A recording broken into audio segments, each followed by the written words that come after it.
क्या आपके जीवन में बार बार संकट, दुख और विपत्ति आ रही है? क्या हर काम करते करते बिगड़ जाते हैं? तो आज की यह कथा आपके जीवन को बदल सकती है, क्योंकि आज सुनेंगे हम एक ऐसे व्रत की कथा जिसे करने से जीवन की सातों विपत्तियाँ, सारी विपत्तियाँ दूर हो जाती हैं।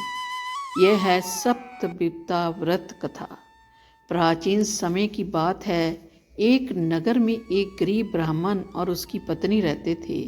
वे बहुत ही धर्मात्मा, भगवान के भक्त और संतोषी स्वभाव के थे, लेकिन उसके जीवन में हमेशा दुख और परेशानियां बनी रहती थी। कभी भोजन की कमी, कभी बीमारी, कभी धन की तंगी। ऐसा लगता था मानो विपत्तियां उनका पीछा ही नहीं छोड़ रही थी।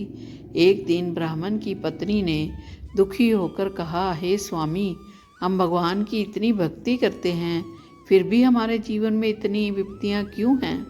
ब्राह्मण ने कहा, देवी, यह सब हमारे पूर्व जन्मों के कर्मों का फल है, लेकिन हर समस्या का समाधान भी भगवान ही देते हैं। तो एक दिन उनके घर एक संत महात्मा आए।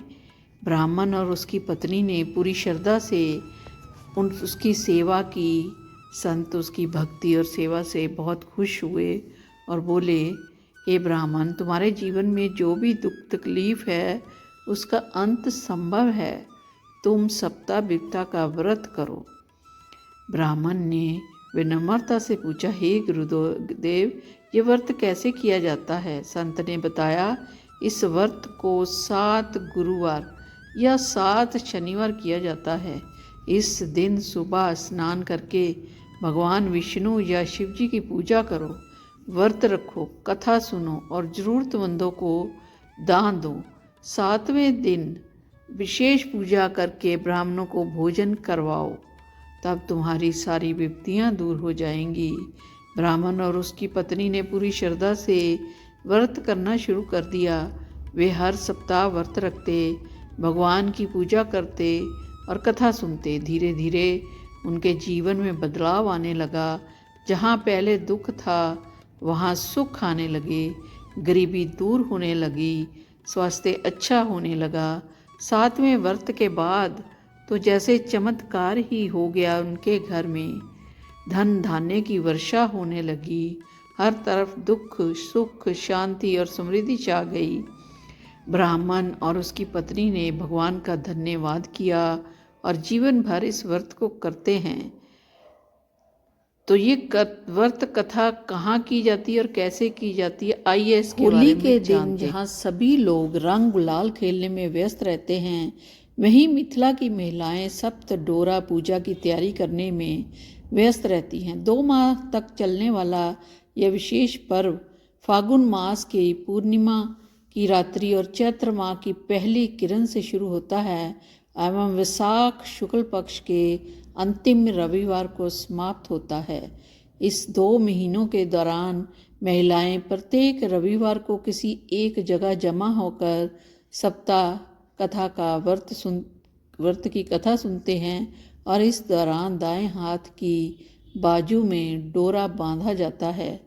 पुरानी कथा के अनुसार मान्यता है कि राजा नल और उसकी पत्नी दमयंती का एक बेटा रोहित था। रानी को दूसरे संतान की भी चाहत थी।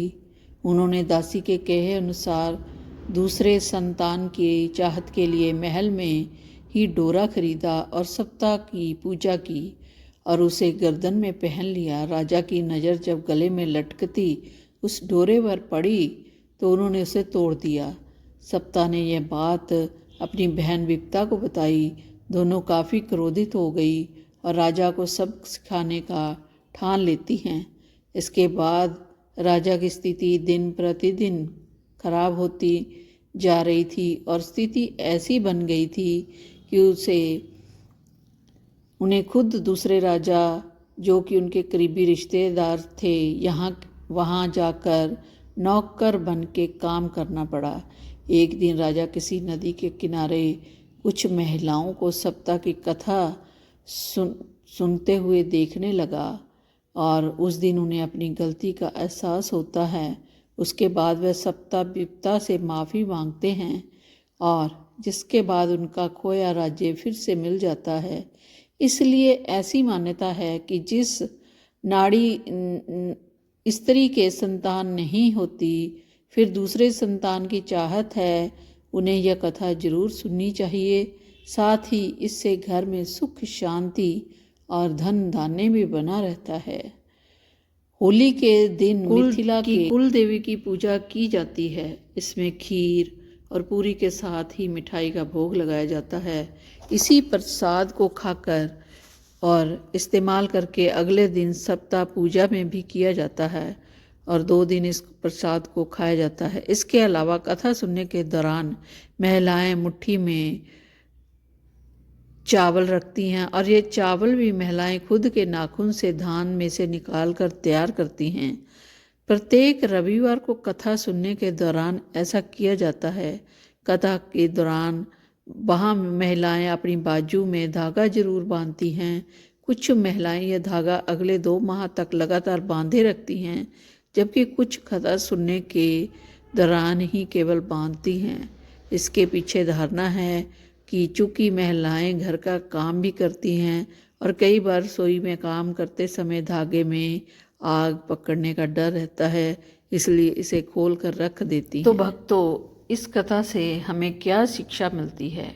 इस कथा से हमें शिक्षा मिलती है कि श्रद्धा और विश्वास और भक्ति से किया गया कोई भी व्रत कभी भी व्यर्थ नहीं जाता। भगवान जरूर हमारी सुनते हैं और हमारी हर विपत्ति को दूर करते हैं। अगर आपके जीवन में भी बार बार संकट आ रहे हैं तो क्या आप यह सप्त विपता व्रत करने के लिए तैयार हैं? कमेंट में ज़रूर लिखें और क्या आप ये व्रत रखते हैं और कैसे रखते हैं ज़रूर बताएं। जय श्री हरि। और बताएं कि आप ये व्रत किस दिन से शुरू करेंगे। जय श्री हरि, जय श्री विष्णु। अगर आपको ऐसी ही पौराणिक कथाएं और भक्ति से जुड़ी सच्ची कहानियां पसंद हैं तो हमारे चैनल परिभक्ति टॉक को ज़रूर सब्सक्राइब करें, वीडियो को लाइक करें, शेयर करें और कमेंट में जय माता दी ज़रूर लिखें। जय माता दी।